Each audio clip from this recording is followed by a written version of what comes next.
அபரேயம் இதஸ்வன்யாம் பிரகிருதி வித்தி மே பராம் ஜீவபூதம் மகாபாகோ யயே தம் தாரியசே ஜகத் அப்படின்னு அடுத்து சொல்றாங்க. இந்த ஜடத்தை தாண்டி, இந்த உலகத்தை தாண்டி வேறு ஒரு உலகம் இருக்குப்பா. அது என்ன அப்படின்னா ஜீவாத்மாக்கள் அப்படின்னு சொல்றாங்க. இந்த ஜீவாத்மா அப்படிங்கிற எப்படி இருக்கான் அப்படின்னா, இந்த பிரகிருத்தியை, இந்த என்ன சொல்றது, இந்த ஞானமற்ற பிரகிருத்தியை காட்டிலும் வேறு ஒருவனாக இருக்கிறவன் யார் அப்படின்னா அவன் தான் ஜீவாத்மா அப்படின்னு சொல்றான். அபரையன் இதஸ்துவன்யாம் பிரகிருதி வித்தி மே பராம், உயர்ந்த பிரகிருத்தின்னு சொல்லி சொல்றாங்க.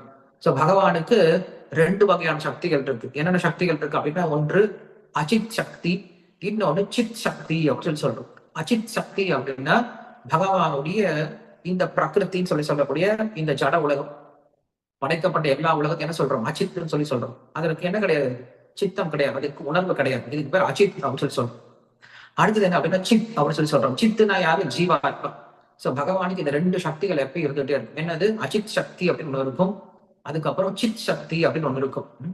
அதனாலதான் இங்க அச்சித் அப்படிங்கறத பத்தி முதல்ல சொல்லி முடிச்சுட்டு இப்ப என்ன பண்றாரு, சித் சக்தியை பத்தி பேச ஆரம்பிக்கிறார். இந்த சித் சக்தி யாரு அப்படின்னா ஜீவாத்மாக்கள் சொல்லி சொல்ற. அபரயம் ஸ்வன்யா பிரகிருதி வித்தி மேபராம் ஜீவபூதம் மகாபாகோ ஏதம் தாரியதே ஜகத்.